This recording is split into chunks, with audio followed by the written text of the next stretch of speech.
mastering test taking. This is the third part. This is on critical thinking, and I think the best part of it. Critical thinking, what is that? What does that mean? It's clear and careful thinking. It's testing ideas, drawing conclusions through careful observation, using common sense, thinking creatively, and recognizing errors in thinking. That's a lot of judging and evaluation there when you are able to recognize errors in your thinking. Recognizing the difference between fact and opinion. When you hear something, is it fact, is opinion? Knowing how to distinguish between the two. Evaluating ideas, looking at ideas and the evidence for those ideas. Looking for connections between ideas. How does one thing relate to something else? And determining answers by putting together information or just drawing conclusions based on what you have learned and what you have thought about. We've all heard about critical thinking skills, extremely important in your college career. We have moved beyond the elementary, middle, and high school levels of that, just recalling information, just answering who, what, where, when, and why. And you have to up your game in a way. What does that mean? How do you become a critical thinker? You have to find answers. You have to share information. You have to talk to others. You have to seek out, look for facts, and don't use the excuse, the teacher didn't cover this in class. I don't remember her going over this. It's a cop-out. Take time for ideas, identify possibilities, and you're not content with just pat answers. You're those learners who want to know why. Base their judgments on evidence, not opinions. What's the evidence show? Make an effort to be fair-minded and form opinions, your own opinion, after you have studied, thought about, facts, and looked at the evidence given to you.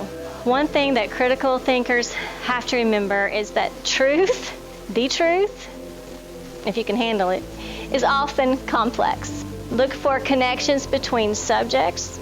Realize that concepts and strategies learned in one subject will relate or go to or hook off into another. It relates. Critical thinkers think for themselves. Be careful in this culture that you are not one to listen and be, I want to say, brainwashed into what a society wants to impart upon you. Make sure you are thinking for yourself and judging the evidence. Make and come to your own conclusions. Examples of critical thinking. Now, we're thinking about tests here. How does this relate to tests? In multiple choice questions, all of the following are recommended study practices except. Now, this is a multiple choice. I want you to take a minute and look. We have the word except, okay? All the following are recommended study practices except finding a tutor to help you prepare for a test, devoting at least 2 hours of study for every hour in class, attending every class and taking good notes, joining a study group. In your head, I want you to critically think what it's asking and come up with an answer. A, finding a tutor to help you prepare for a test. Why is that not a recommended study practice? So you got to pay attention to the words. Because finding a tutor, if the question has said, what's a good using resources? We're talking about your study practices. All the others are ways to help you study. Now, finding a tutor would be a good strategy to find a resource to help you learn something. We're talking about study practices. Here's examples of critical thinking essay questions. Give evidence of the role of the media in promoting one political party over another. That would be a critical thinking essay where you have to give evidence. Compare and contrast theories of, notice they're both theories, evolution and creationism. So it's a compare and contrast those two theories. Another example of a critical thinking essay could be discuss the ethical issues involved in taxpayer-provided abortions. It's a discussion type question, essay, where you have to create and support, your own judgments backed by evidence. So how to develop critical thinking skills? First, you're going to start by reading more, questioning, devote more time to thinking about what you're reading, asking questions about what you're reading, asking questions of the author. Why did they write that? What's their opinion? Is there evidence based upon their ideas? Test yourself as you read along, asking yourself questions about the material. As you read, you just don't read through one time and without thinking about it. Always actively think about what you're reading. Avoid believing something merely because someone else said it. Just because a professor says something doesn't make it true. Just because the media said something doesn't make it true. Just because your friend said it doesn't make it true. Just because it was written in a textbook doesn't make it true. Somebody had to write that. An author had to write it.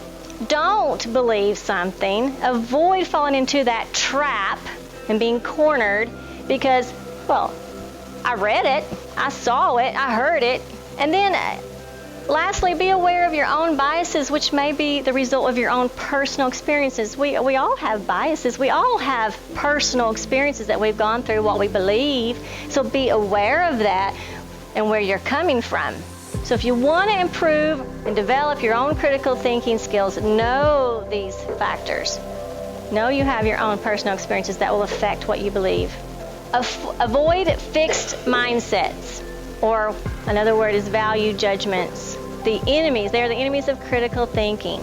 If you have a closed mindset or fixed mindset, you're going to struggle with information that's coming in elsewhere that might conflict with your own beliefs. Don't negate information just because it differs or it counters what we believe to be true. Because it doesn't sit right with you. You might hear something that's like, that just doesn't sound right. Don't necessarily push it aside. Think about it. Why doesn't that sit right? You may be right. Maybe it doesn't sit right with you for a reason, but think about what that is. So let's think for a moment, what are some advantages of critical thinking? I want to hear your responses. What are some advantages of critical thinking? How would that help you? How would that help you in college, in life?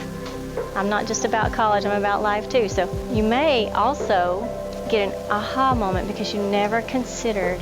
You may learn something that will change your life forever because you were open to it or considered it, because you actually thought about it. Think about, have you ever been influenced to buy something because of advertising? How many of you have? We all have, right? They're great at that's what they do. They're advertising. They're great at trying to influence you.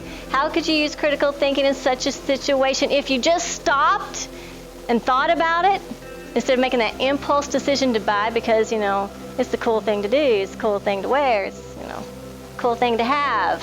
Is it? Why is it so cool? What makes it better than something else? Have you ever learned something new that went against your own beliefs or values? How did it feel? See, when your own values, your core beliefs, if that gets rattled a little bit, it can make you feel rattled, right? Then you have to think about, is that something I want to accept or not accept? Quick summary, what critical thinkers do, what they do. You've seen some of those examples and how they think, examples of critical thinking, and then how to develop those critical thinking skills. We are going to look at multiple examples of different test items that will focus on this next time. In college, you're exposed to a world of new ideas and experiences. Hey, that's college life. Accept that. That is higher learning. I'm not saying it's right or wrong. I'm not saying it's truth or deception. I'm saying that you're going to be exposed to it. What you do and how you handle that exposure is up to you. But that is higher learning, and that's going to be life anyway. You just have to learn how to adapt or integrate it into your own learning. It does not require that you change your beliefs. If you have time-honored values and beliefs that are, deep within you, that doesn't mean change them. It just means you're going to be exposed to something else and develop a respect for those diverse ideas. Doesn't mean accept them. You open your mind to learning and become more of a critical thinker.